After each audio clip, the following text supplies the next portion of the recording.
नमस्कार, स्वागत है आपका हरी टीवी के खास बुलेटिन में। खबरों की शुरुआत करेंगे हरिद्वार से। यति नरसिंहानंद हुए गिरफ्तार। कल हरिद्वार के सर्वानंद घाट से देर रात हरिद्वार पुलिस ने जूना अखाड़ा महामंडलेश्वर यति नरसिंहानंद को गिरफ्तार कर लिया। यति नरसिंहानंद सर्वानंद घाट पर जितेंद्र नारायण सिंह त्यागी उर्फ वसीम रिजवी की गिरफ्तारी के विरोध में 2 दिन से अनशन पर थे। वहीं पुलिस गिरफ्तार करने के बाद यति नरसिंहानंद को हरिद्वार कोतवाली ले गई, लेकिन बवाल तब खड़ा हो गया जब यति नरसिंहानंद को एक बिना नंबर प्लेट की एम्बुलेंस में ले जाया जा रहा था तो यति नरसिंहानंद के समर्थकों ने वहां हंगामा कर दिया, जिसके बाद पुलिस ने हल्का बहुत लाठीचार्ज भी किया। और उसके बाद सीओसीडी ने तत्काल निर्णय लेते हुए यति नरसिंहानंद को अपनी जीप से अस्पताल भिजवाया, जिसके बाद वहां उनका मेडिकल हुआ और उसके बाद उनको जेल भेज दिया गया है। यति नरसिंहानंद से पहले वसीम रिजवी भी गिरफ्तार हो चुके हैं और वहीं दूसरी ओर आज यति नरसिंहानंद के खिलाफ एक और मुकदमा दर्ज हो गया है, जो एक पत्रकार से बदसलूकी के मामले में मुकदमा दर्ज है। और वहीं उनके ऊपर एक विशेष धर्म की महिलाओं के आपत्तिजनक टिप्पणी पर भी मुकदमा दर्ज हो चुका है, जिसके बाद उनको जेल भेजा गया है। 4.5 करोड़ के पुराने नोट के साथ 7 गिरफ्तार। वहीं कल देर रात उत्तराखंड एसटीएफ ने हरिद्वार पुलिस के साथ मिलकर रानीपुर क्षेत्र में एक बड़ी कार्रवाई की, जिसमें उन्होंने हरिद्वार के तथाकथित पत्रकार के साथ 6 व्यक्तियों को लगभग 4.5 करोड़ के पुराने नोटों के साथ गिरफ्तार किया। पुलिस मामले की गहनता से जांच कर रही है और सभी आरोपियों को मुकदमा दर्ज करने के बाद जेल भेजने की तैयारी भी कर रही है।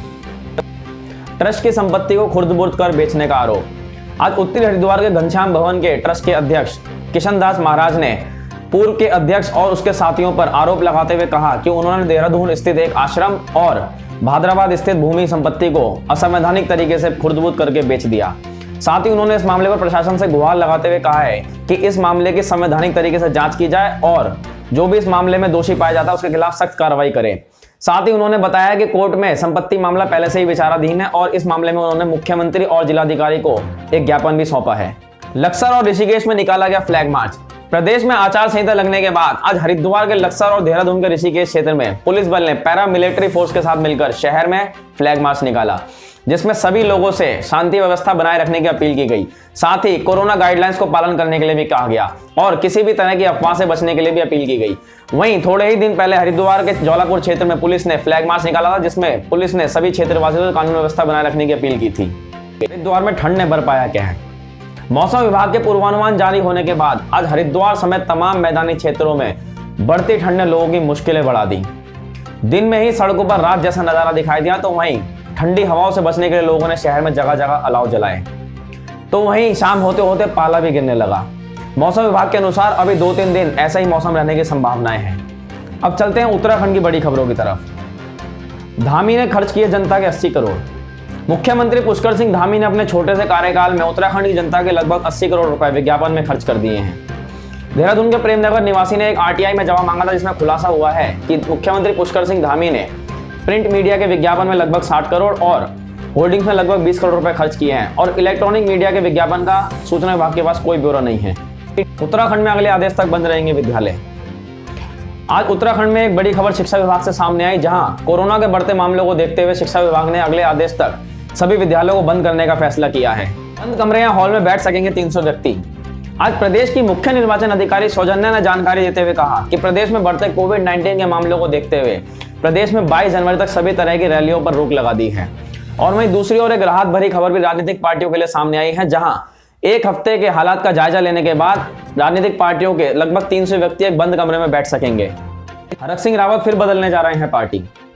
आज उत्तराखंड के सियासी गलियारों में हरक सिंह रावत का नाम गूंजता रहा, जिसमें सूत्रों के मुताबिक जानकारी यह भी सामने आई कि हरक सिंह रावत दिल्ली के लिए रवाना हो गए हैं। बताया यह भी जा रहा है कि कल दिल्ली में हरक सिंह रावत कांग्रेस ज्वाइन कर सकते हैं। सूत्रों के मुताबिक कांग्रेस हरक सिंह रावत को डोईवाला से और उनकी बहू अनुकृति गोसाई को लैंसडाउन से चुनाव लड़ाने की तैयारी कर रही है। हरीश रावत ने भी हरक सिंह रावत की कांग्रेस में एंट्री को हरी झंडी दे दी है। समाजवादी पार्टी ने 30 प्रत्याशी किए घोषित। उत्तराखंड में विधानसभा चुनाव लड़ने जा रही समाजवादी पार्टी के प्रदेश प्रभारी राजेंद्र चौधरी ने आज उत्तराखंड के 30 विधानसभा सीटों पर प्रत्याशी घोषित कर दिए हैं। इसकी जानकारी उन्होंने दी है। हरिद्वार की रुड़की, देहरादून कैंट, गंगोत्री, यमकेश्वर और हल्द्वानी से उन्होंने प्रत्याशियों की सूची जारी कर दी है। अब उत्तराखंड की कोरोना अपडेट। उत्तराखंड में आज कोरोना के 2682 नए मामले सामने आए हैं, जिसमें सबसे ज्यादा देहरादून में 1331, हरिद्वार में 351, उधम सिंह नगर में 281, नैनीताल में 188 और पौड़ी गढ़वाल में 159 नए मामले सामने आए हैं। अब चलते हैं खेली खबरों की तरफ। वहीं एशेज सीरीज के अंतिम टेस्ट मैच के तीसरे दिन ऑस्ट्रेलिया ने इंग्लैंड को 146 रन से धो दिया है। ऑस्ट्रेलिया की दूसरी पारी 155 रन पर ऑल आउट हो गई। जिसमें 271 रन के लक्ष्य का पीछा करने उतरी इंग्लैंड की टीम तीसरे दिन ही 124 रन पर ऑल आउट हो गई। ऑस्ट्रेलिया के लिए पैट कमिंस ने 3, बोलैंड ने 3 और ग्रीन ने 3 विकेट झटके। ऑस्ट्रेलिया ने सीरीज को 4-0 से अपने नाम किया। अब फुटबॉल की खबरें।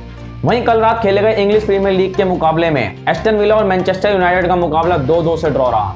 मुकाबला बहुत ही जबरदस्त था, जिसमें मैनचेस्टर यूनाइटेड के ब्रूनो फर्नांडिस ने शुरुआत में 2 गोल मार दिए, लेकिन अंत में फिलिप कटिनो की वापसी के बाद एस्टन विला ने मुकाबले में वापसी करी और अंतिम क्षणों में 2 गोल मारकर मैच को ड्रॉ कराने में कामयाब रहे।